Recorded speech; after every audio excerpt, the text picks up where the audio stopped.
নির্বাচিত বিরোধী দলের একাধিবার সংসদ 2013 সালে তত্ত্বাবধায়ক সরকার ব্যবস্থা বাতিলের প্রতিবাদে দেশনেত্রী বেগম খালেদা জিয়ার নেতৃত্বে সারা দেশ তখন আন্দোলনের অগ্নিগর্ভ। দীর্ঘ আন্দোলনের তীব্রতায় সরকার যখন কোনো ভাষা, ঠিক তখনই পুনর্নির্বাচনের মিথ্যা আশ্বাসে পশ্চিমা বিশ্বের হস্তক্ষেপে প্রায় সফল আন্দোলনে স্থিরিত হওয়া মৃতপ্রায় আওয়ামী লীগের প্রাণ সঞ্চার হল। তার পরপরই সমর্থিতে আবির্ভূত আওয়ামী নির্যাতনের প্রধান লক্ষ্যবস্তু তখন শুধুমাত্র বিএনপি। একের পর এক মিথ্যা মামলায় বিএনপির প্রতিটি নেতাকর্মী তখন মামলা দ্বারা জর্জরিত। দেশের প্রতিটি কারাগার তখন বিএনপি নেতাকর্মীতে পরিপূর্ণ। একজন নেতাকর্মীও রইল না মামলা, হামলা আর আক্রমণের বাইরে। কাবেলায় পুলিশ বাহিনীর তাণ্ডবে মিটিং হয়ে থাক, সামান্য মানববন্ধন হয়ে উঠল অসম্ভব। বিএনপির দলীয় কার্যালয় তখন ছিল বারবার, নিরাপত্তা তদন্তের নামে সেখানে লাগলো তালা। প্রতিবাদী কণ্ঠস্বর দেশনেত্রী বেগম খালেদা জিয়াকে স্তব্ধ করতে মিথ্যা মামলায় 2018 সালে তাকে কারারুদ্ধ করা হল।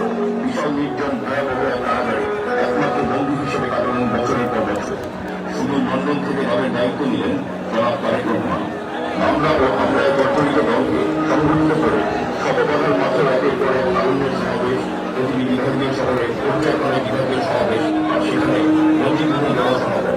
প্রতি ছাত্রের শত কিলোমিটার পায়ে হেঁটে সাইকেল চালিয়ে সমাবেশে যোগ দিয়ে প্রতিবাদের নবদৃষ্টান্ত স্থাপন করল প্রতিবাদী নেতা কর্মীরা।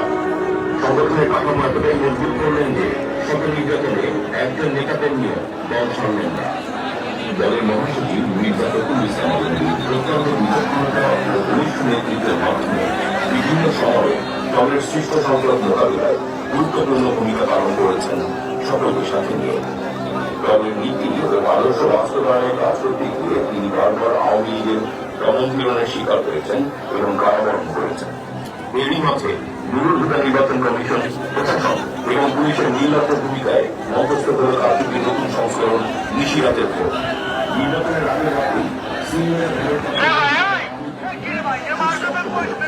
একটি সত্যিকারের আন্দোলন ছাড়া এই সরকার অপসারণে ছিল না।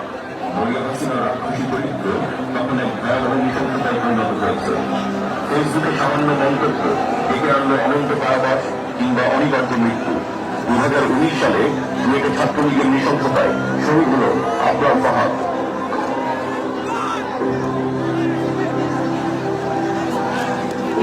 ভারপ্রাপ্ত চেয়ারম্যান তারেক রহমান দিলেন আন্দোলনের নতুন কর্মসূচি।